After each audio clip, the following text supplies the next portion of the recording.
The chair recognizes Mr. Anchía to explain the amendment. Thank you, Mr. Speaker and members. Here we are again considering an electoral map that fails to reflect the diversity of the great state of Texas. The State Board of Education has an important role to play in the lives and learning of all our children. Their duties are to set curriculum standards in our neighborhood classrooms, and they pick the textbooks our students need to be successful in school. In fact, decisions made by the State Board of Education often have ramifications far beyond Texas because we are such a big state, the 10th largest economy in the world, that the textbooks that we adopt often inform the content of the textbooks across the country. And while what the State Board of Education does impacts millions of Texas families, oftentimes Texans don't know it.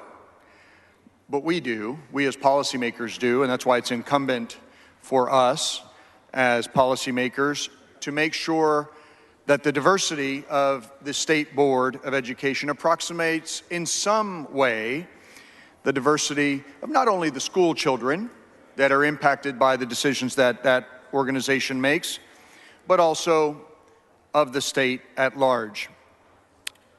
You know, it took years and years and years of MALC members fighting alongside some SBOE members to adopt a curriculum that was historically accurate for the Mexican American Studies program. I'm really pleased to say my daughter is taking that class as a senior.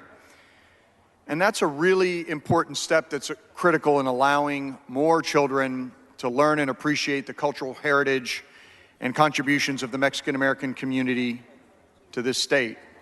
And I say all this because with the Hispanic population now surpassing the Anglo population, according to our state demographer, there remains only 3 out of 15, or 1/5, of the districts in the State Board of Education that are Latino opportunity districts. And there are 8 Anglo majority districts and another 2 near Anglo majority districts. And that's just not representative.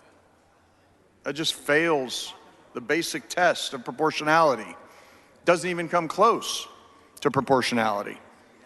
So rather than reflecting our collective diversity, the map drawers clearly chose to shore up a partisan majority. It fails to create a new Latino opportunity district, even though one can be drawn in Harris County. It fails to provide representative choices for heavily Latino areas in Central Texas. And it weakens District 3, the district that stretches from the Rio Grande Valley to San Antonio, by lowering the Spanish surname turnout and by pairing heavily Latino areas from Hidalgo County through parts of Bexar County with Anglo areas such as La Vaca, Goliad, and Wilson counties. And similarly, District 2 and other South Texas, which is another South Texas anchored district, is stretched all the way to Matagorda County, Wharton, and Jackson counties, with what appears to be the intent to dilute the voting strength of the Latino population in that district. While the rules in a special may allow a bare minimum of 24 hours notice, they don't mandate it. We had this discussion in committee. This has certainly been a very fast process. And while we're meeting the minimum requirement of 24 hours notice, the public, when testifying before our committee, asked for much longer on all the redistricting maps, including the State Board of Education map. And regardless of which body originated these lines, drafted this map, each chamber is independently responsible for what ultimately passes. We own it, essentially. And so, if we rubber stamp a discriminatory map, it's just as bad as drawing them.